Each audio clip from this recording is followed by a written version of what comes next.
Hi, my name's Damian Brennan. I'm a consultant at IBM, and I'm going to talk to you today about sports analytics. So we can use analytics in lots of different ways. Something that's quite engaging for people, that people can relate to, is using analytics in the sport, so that's why I've chosen to talk about this today.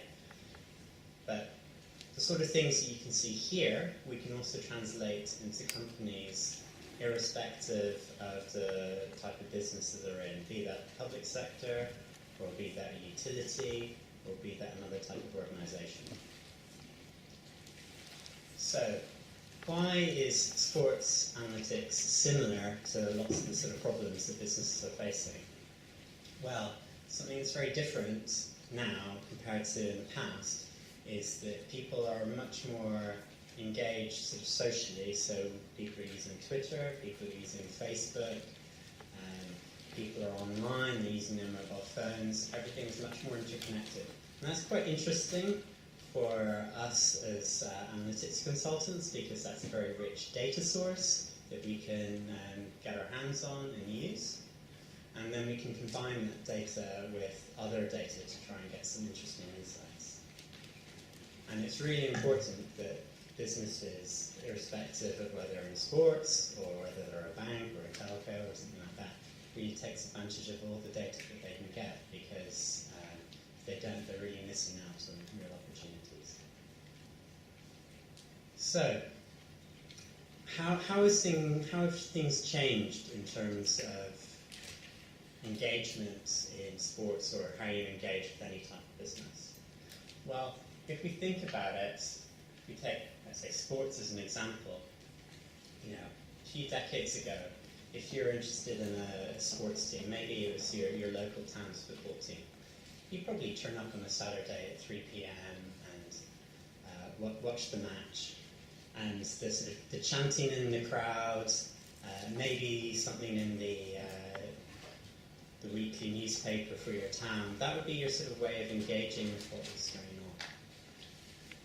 Then we started to sort of have different ways of experiencing football and other types of sports. So if you take the football idea, you're sort of watching the match of the day, but then it's still quite limited. It's still only one real way of engaging with it. But as time goes on, more recently, we are using lots of different ways of engaging with this. So in terms of TV, you've got games on at lots of different times. You've got this concept of, taking football again as an example. Most of the fans of the big Premiership clubs aren't within 10 miles of the home ground. They're actually not even in the UK. It might be in Asia or elsewhere. And then increasingly, problem starts to become, how do you engage these people who are no longer turning up actually to physically watch these things? And this also applies to business. How can you engage people who are no longer going to your store or no longer talking to a person, but are engaging in lots of different ways? So then we've got,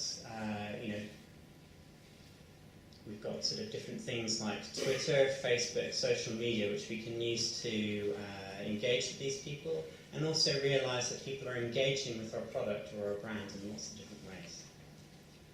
So I want to give an example of where we've done this in practice.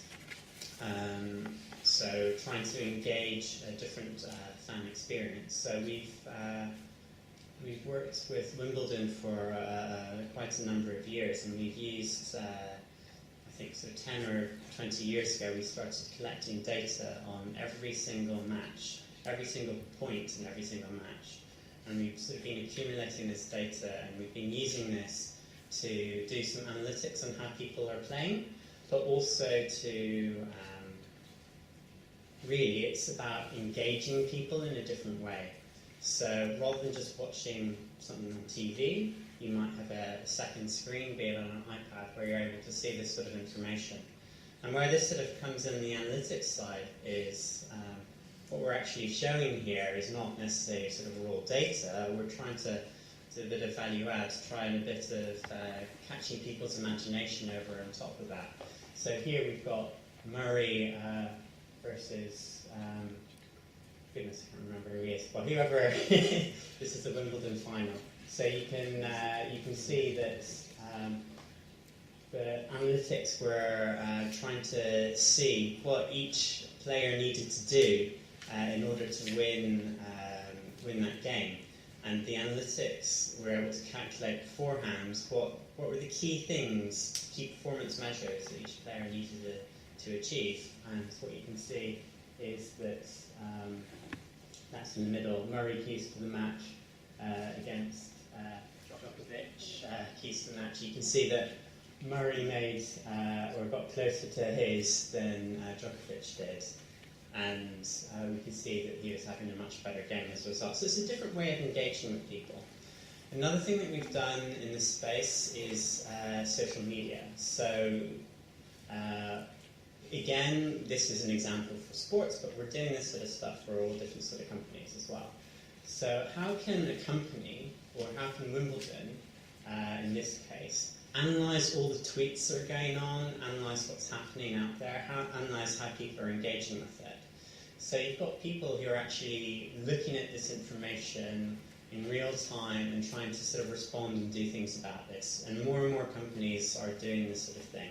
You know, when you're tweeting, you know, someone is actually taking notice of this, even if it is just an aggregate.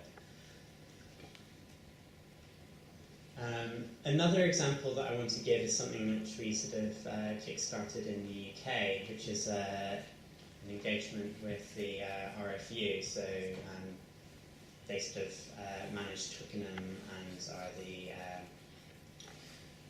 in charge of the England rugby team.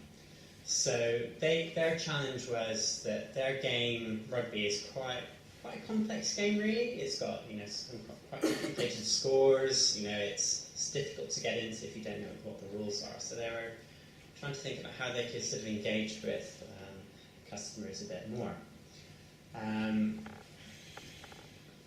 So, you know, they've got lots of challenges. So, you know, is it just for one set of people? And if you ever watch it, you know, it can be quite difficult to follow.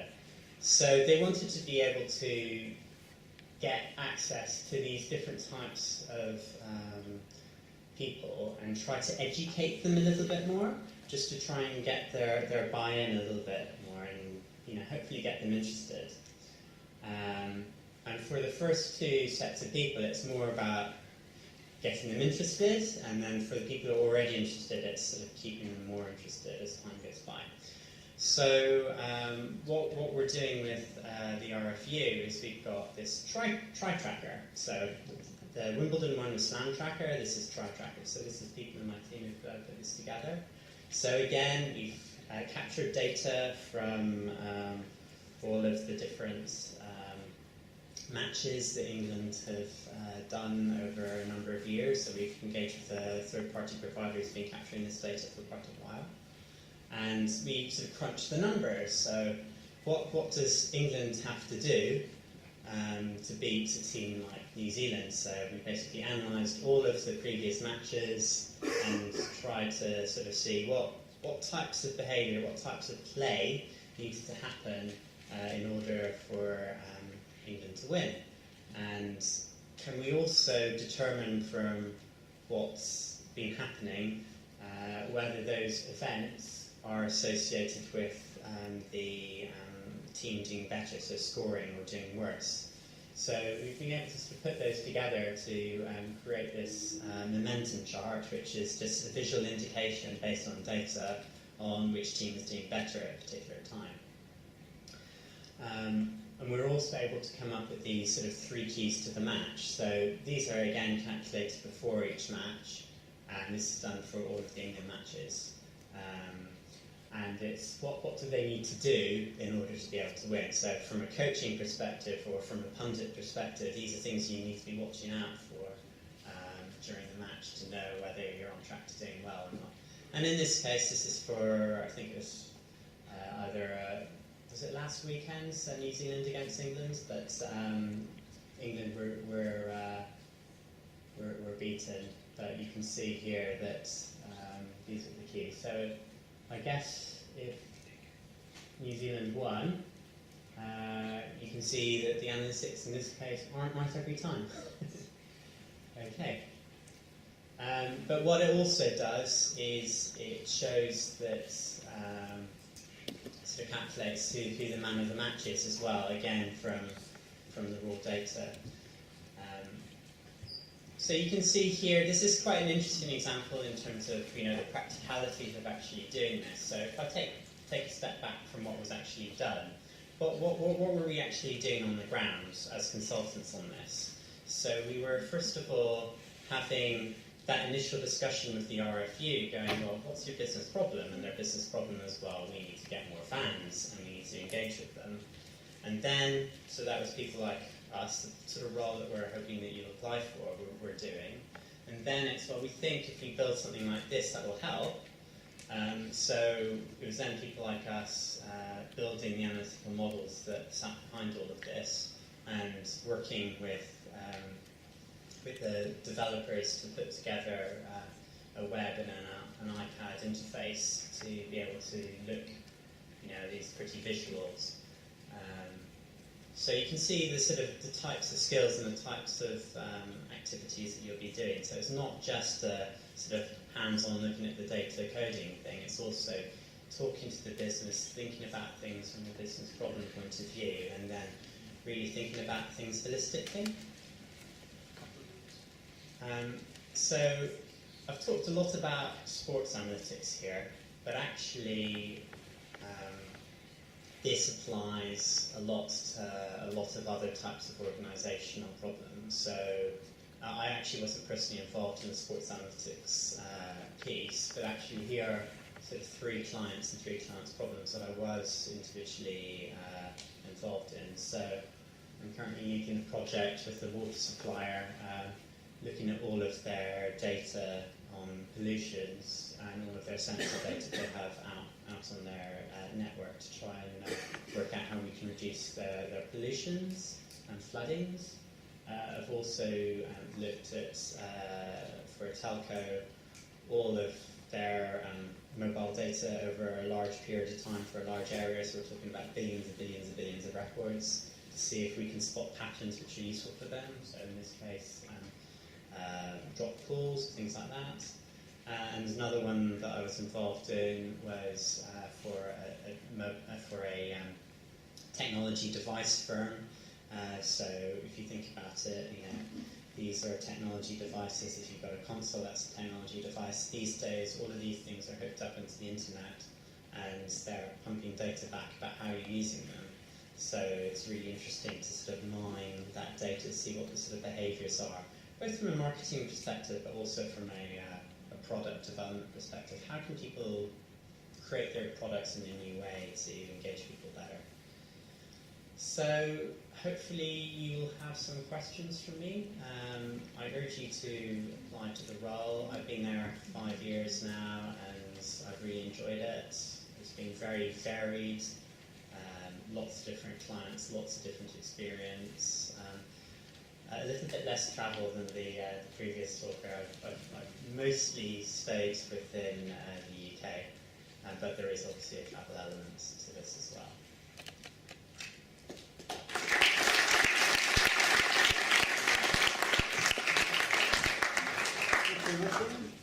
Does anyone have any questions? Okay, let's thank Damian again.